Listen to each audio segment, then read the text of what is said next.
এইটাই হয়তো দেবদার থেকেও আমরা চাই। Hey guys, welcome to my channel, আমি মহারাজ। আর এখন আমরা কথা বলবো হচ্ছে ওদিকে দেবদাও কিন্তু দাপাচ্ছে, আর ভাই জিদ্দাও দাপাচ্ছে, দেবদাও দাপাচ্ছে। এরকম একটা সিন, এরকম একটা পুজো আমি সত্যি বলছি ভাবতে পারি না কী লেভেলের সব ধামাকেদার জিনিসপত্র হচ্ছে। দেখো, বহুরূপীর প্রমোশন মারাত্মক হচ্ছে, কিন্তু টেক্কার প্রমোশনও কোনো অংশে কমছে না, কোনো অংশে কম জায়গায় নেই। টিক্কার প্রমোশন একটা মারাত্মক লেভেলে হচ্ছে। দেবদা কিছু স্টেটমেন্ট রাখে, এত ভালো লাগে সেটা। আজকে মুখোমুখি এইটা বসলো এবং কিছু জিনিসকে কিন্তু এড়িয়ে যাওয়া হলো না। আসল জায়গাটা মানে আমি কুণাল ঘোষের লাইভটা দেখছিলাম, সেখান থেকেই আমি মূলত বলছি কুণাল ঘোষ ভার্সেস দেব, এই জিনিসটা কিন্তু বারবার লাগে, বারবার হয়। এই জিনিসটা কিন্তু হয়, মানে এটা কিন্তু সোশ্যাল মিডিয়ার নতুন কোনো বিষয় নয়। এবং এই যে উৎসবে ফিরছি না একদল বলছেন, তাতে কিন্তু দেবদারই ক্ষতি হচ্ছে, এটা দেবদা বলে দিলেন ওপেনলি। এটা সত্যি কথা। কেন উৎসবে ফিরছি না ভাই? কিসের উৎসবে না ফেরা? মানে এটা তো কোনো হতে পারে না। উৎসবে না ফেরা মানে প্রচুর মানুষের ক্ষতি। এটা দেবদা অনেক দিন আগেই বলে দিয়েছিলেন, প্রচুর মানুষের ব্যবসায়িক ক্ষতি। আর দেবদা এটাই বলছেন যে আমার একটা ছবি না চললে আমার এত টাকা রেখে দিয়ে যায়নি বাবা যে আমি প্রচুর বড়লোক হয়ে বসে আছি। এইটাই দেবদা যে কতটা গ্রাউন্ডেড থাকতে পারে।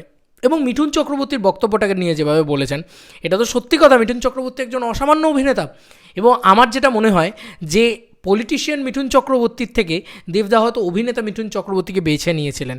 কী বলছেন দেবদা? যে আমার পলিটিশিয়ান মিঠুন চক্রবর্তীর সাথে কোনো ডিবেট হয় না, কোনো কথা হয় না, কোনো বিষয় হয় না। সিনেমার মিঠুন চক্রবর্তীর সাথে কথা হয়। এখানে মিঠুন চক্রবর্তীকে চুমু খাওয়া বিষয়টা এক নয়।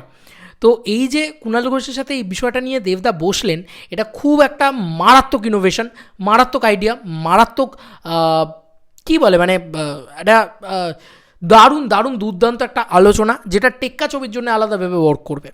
দেবদা যে কথাগুলো বললেন যে একদল বলছেন উৎসবে ফিরছি না, একদল বলছেন উৎসবে ফিরছি, তো এই যে একটা বক্তব্য, এটা অ্যাকচুয়ালিতে মানুষ উৎসবে ফিরছে কি ফিরছে না সেটা মানুষ বুঝিয়ে দিয়েছে। শ্রীভূমি স্পোর্টিং ক্লাবে ফাটিয়ে ভিড় হচ্ছে।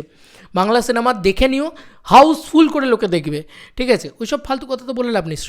শিবপ্রসাদ নন্দীদারায় তাঁরা যে কথাটা বলছেন যে হ্যাঁ উৎসবে কেন ফিরছে না, স্ত্রী টু যদি হল ভরিয়ে দেখতে পারে তাহলে বাংলা ছবি হল ভরিয়ে দেখতে পারে। দেবদাও কিন্তু সেম কথাটাই বলছেন। তো এক্স্যাক্টলি এখানেও কিন্তু সেম জিনিসটা, যে আমাদের বাংলা ছবি চলতে হবে, চললে কিন্তু তবেই আমাদের ইন্ডাস্ট্রিটা বড় হবে, আমরা বাঙালিরা উন্নতি করব, তাই না? সেইটা খুব ইম্পর্ট্যান্ট। একটা সিনেমা, একটা পুজোর সাথে কিন্তু অনেকের রুটি রুজি জড়িয়ে থাকে।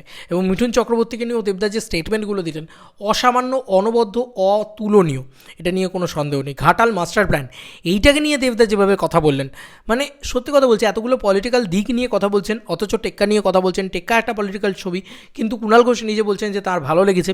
তো এই যে একটা অ্যান্টি করাপশন এবং অ্যান্টি হিরো কিন্তু নয়, আবার হিরোও কিন্তু নয়, দেবদার ক্যারেক্টারটা কী সেটা দেখতে হলে আমাদের বড় পর্দায় জানতে হবে, যেতে হবে। তো এটাকে একটা ইনোভেটিভ প্রমোশন বলে। আজ অবধি আমি দেখিনি এরকম প্রমোশন কাউকে করতে।